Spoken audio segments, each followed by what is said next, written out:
What color barn? Green. And looking pretty good today, isn't it? Um, we are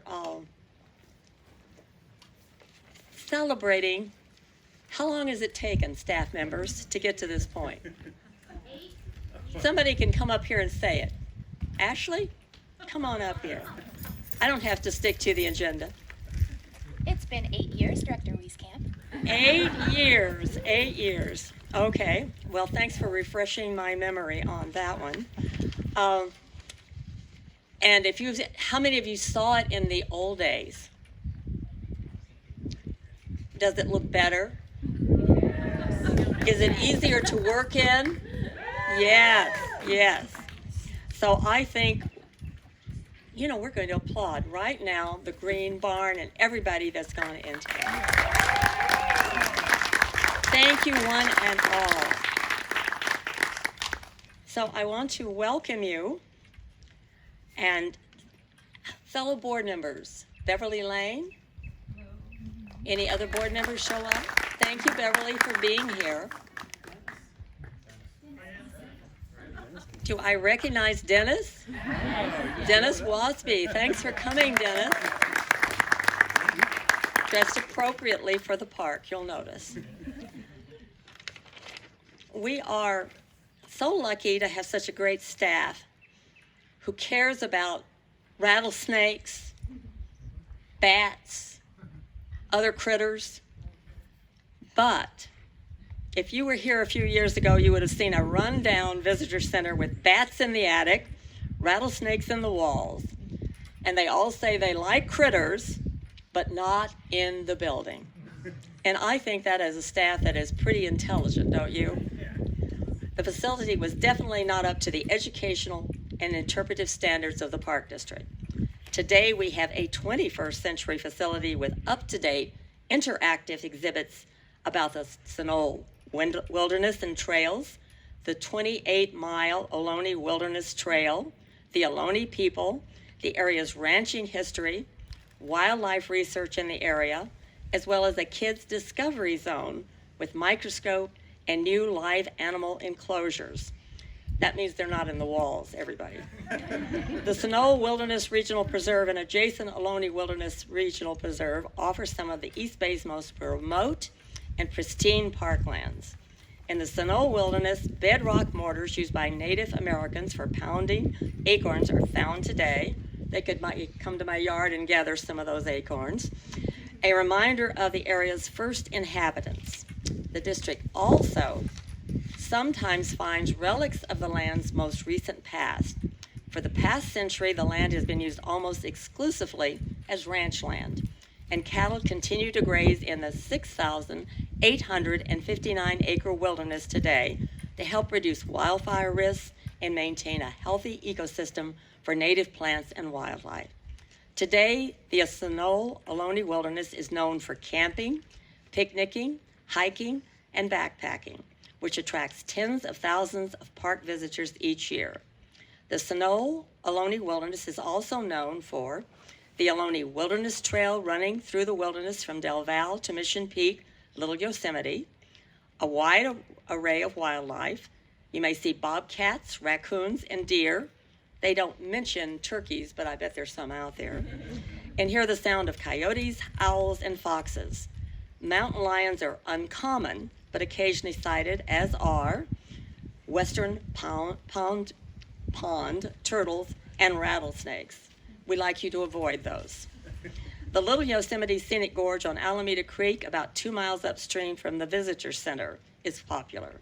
And the 3,817-foot Rose Peak, just 12 feet lower than Mount Diablo, which we sometimes forget about it. Rose Peak doesn't get the same attention, does it? I would like to now recognize our board members. I've already done it here, and some key staff. So let me find, unless it blows away.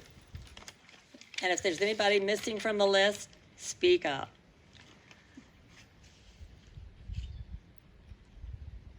Mallory DeLauro, who is the District Chief of Staff from Congressman Swalwell's office, is here. Welcome. I believe Desiree Broom is from the same office. Desiree, you're welcome too. We hope you enjoy the park. Good to get out of the office, isn't it?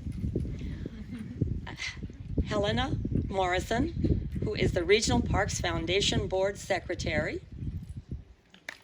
There she is, right in front. Susie Claxton is on the Park Advisory Committee. That ever energetic Rick Rickard Park Advisory Committee member who came on his bicycle. And where did you come from, Rick? Oakland. Is that not pretty heroic? Yes. Thank you so much for coming here. And still looking pretty good. I'd like to introduce some other staff members. Steve Castile, who is the acting operations manager. Congratulations. Jim O'Connor, who is deputy general manager. Jim.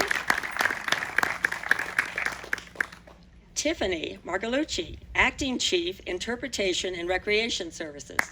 She's got the longest title. Ashley House, Sunol Visitor Center supervising naturalist. Hey, she knows the territory. Kevin Demstra, regional interpretive and rec service. Mike Moran, and manager? Head manager, there he is. I'm sorry, I couldn't read the scribble. Dan Sykes, acting chief of operations. Terry Noonan, unit manager. Where is Gordon Willie? Hey, Gordon. I always like saying that Gordon is the one that manages how many thousand acres? A lot. Gordon is a very realistic person about it. It is a lot. David Edquist, exhibit supervisor. We're looking forward to that. Rick Kitamura, exhibit designer. Jen Weber, exhibit designer. Boy, we're looking forward to this.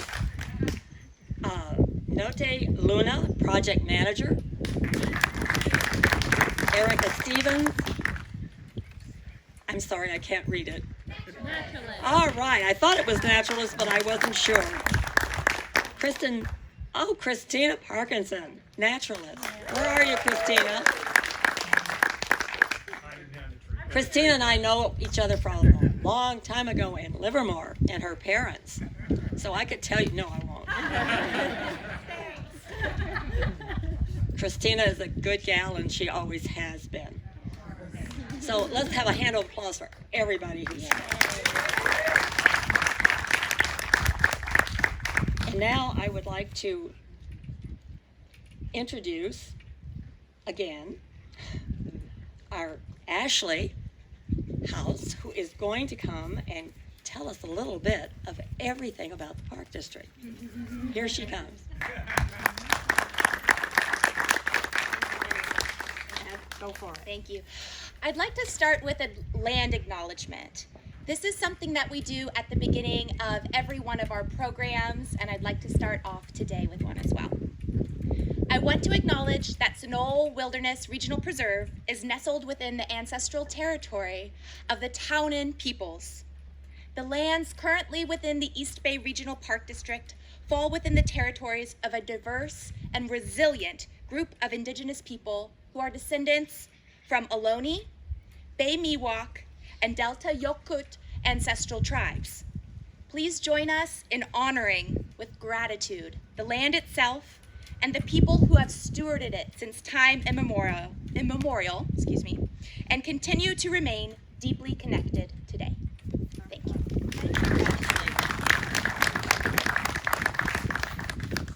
And looking around, aren't we very grateful for them that we have this opportunity to be here and continue to use this wonderful land. Okay. I'm looking through here, and I think I'm at the next level.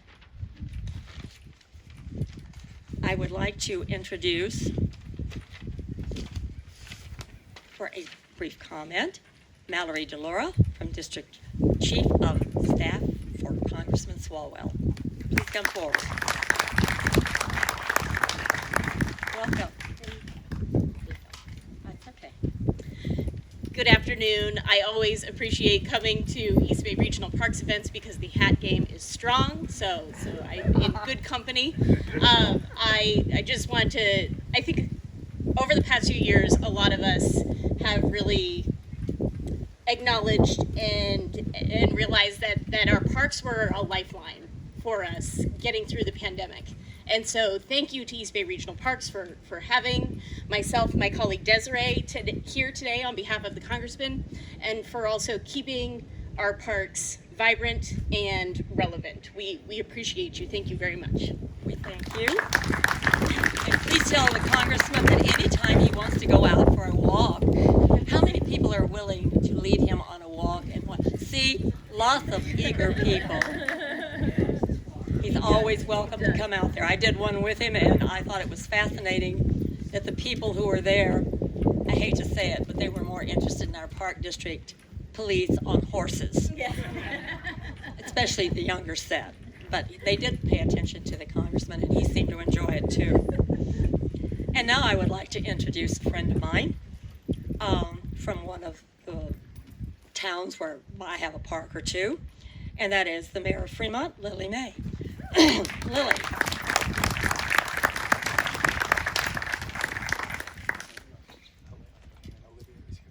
Oh, Olivia, she did make it.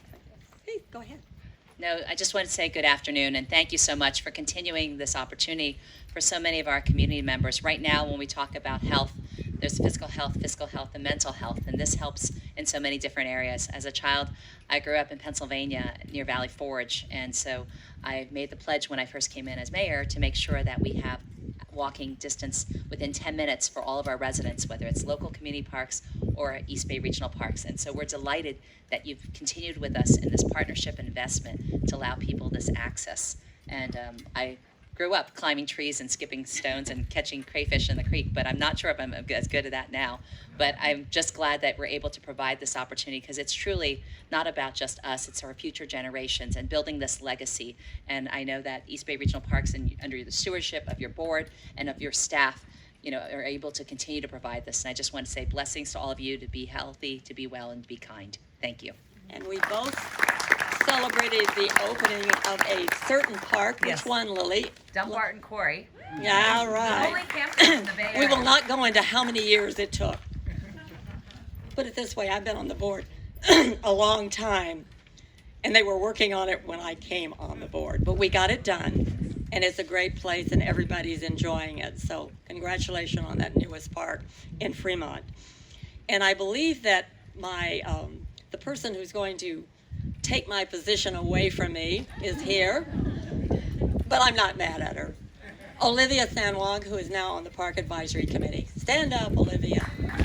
Oh, I can do whatever I want. Come up here, Olivia. That's one thing, while I'm still a board member, I have free reign. They will not grab me.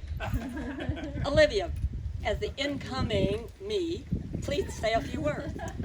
Well, and I'd just like to thank you for everything that you've done. You've been such a great leader for all of us here in this area and in the Sunol Park as well. So it's very nice to be here today. I know I've been on the Park Advisory Committee since 2015, so it's really nice to be able to celebrate the opening of this. And I believe I came here soon after I joined the Park Advisory Committee to go on a hike in this park, and I know I came to the visitor center and they were very helpful. So I think that it's great that it's being redone so that others who come to the park and visit and want to be able to explore the area will get to know what's happening here.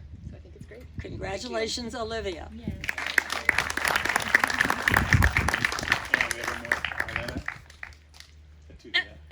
Helena. It's actually Helene. I'm sorry, Helene. That's okay. Would you like to come forward and speak on behalf of the foundation? I'm going to say the foundation is one of the greatest assets the Park District has. Thank you very much. I was very pleased that in just talking to people here, people are familiar with the foundation. So, and help us and sell memberships and, help us do what we do. Our priorities include enhancing universal access to the parks, environmental stewardship, education and recreational programs, and acquisition of parklands. The foundation is very pleased to have been a part of the project we're celebrating today. Major funding for it was contributed by the Wayne and Gladys Valley Foundation through our foundation. And I want to express sincere thanks to the Wayne and Gladys Valley Foundation for their generous gift. And the result is very special. I took a peek inside. It's very nice. So congratulations on the new old Green Barn Visitor Center. Thank you. And sincere thank you to the foundation. I think they're one of the best known foundations now in this whole Bay Area. And I think you should be very proud of all that you do. Okay. I think we would like to have Ashley come forward again.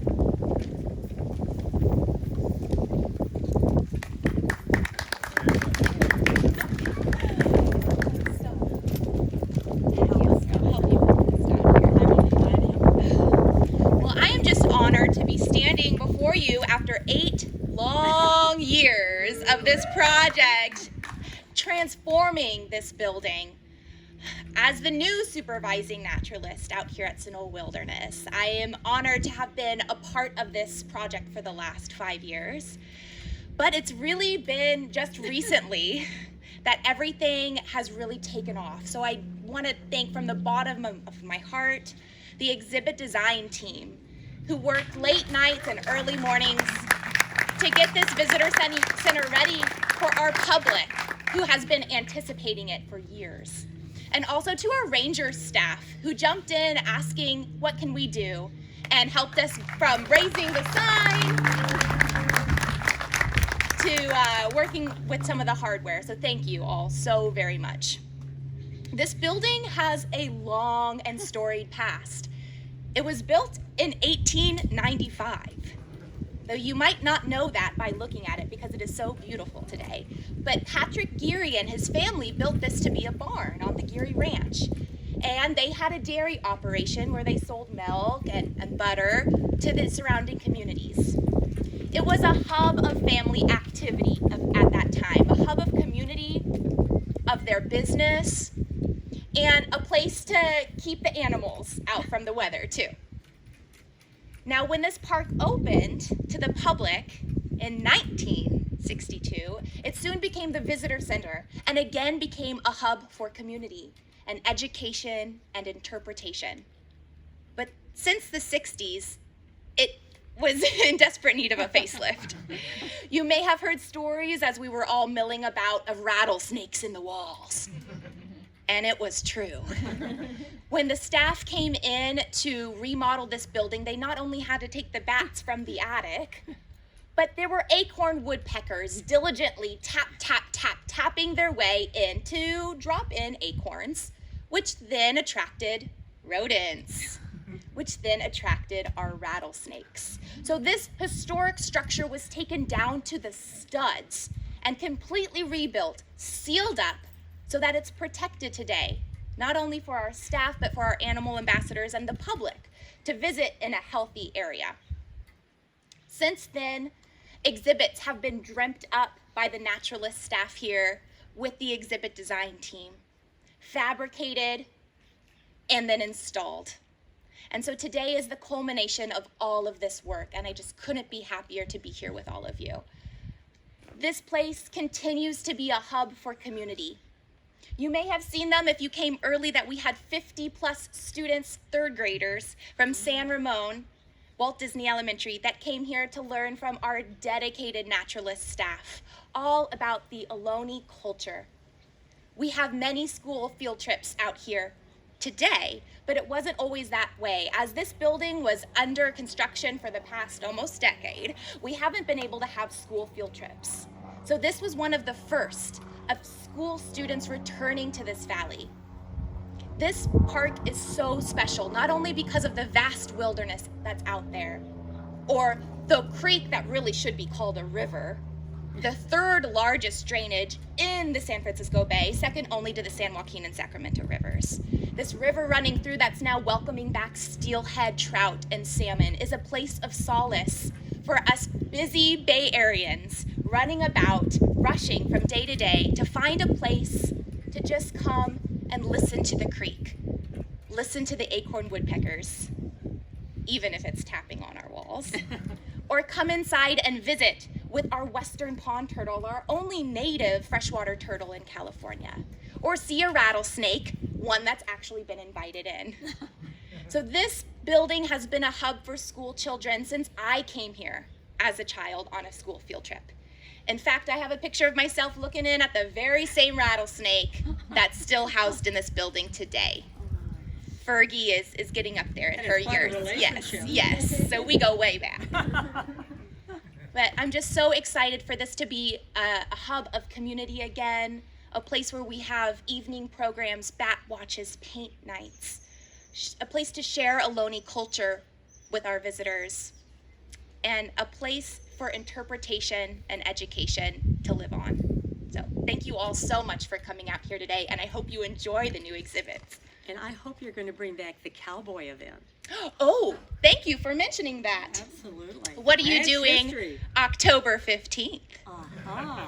We have the Sunol Heritage Festival, because this year we're not only going to be talking about the Geary family and the extensive ranching history, but also of Antonio Sunol, who this park is named after, the California history of the Mexican period, and our Ohlone cultures as well. So you can come and do activities for all of our different cultures that have called this place home.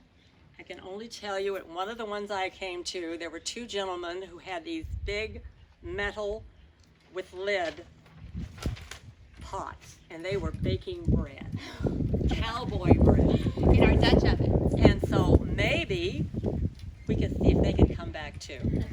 They might not be returning this year, but you will have the chance Okay. to actually brand something. Okay. So come on down and experience the cultures of Sunol. Thank you. Okay, thank you. Thank you, Ashley. Congratulations. I think we've reached the point of the ribbon cutting. So everybody who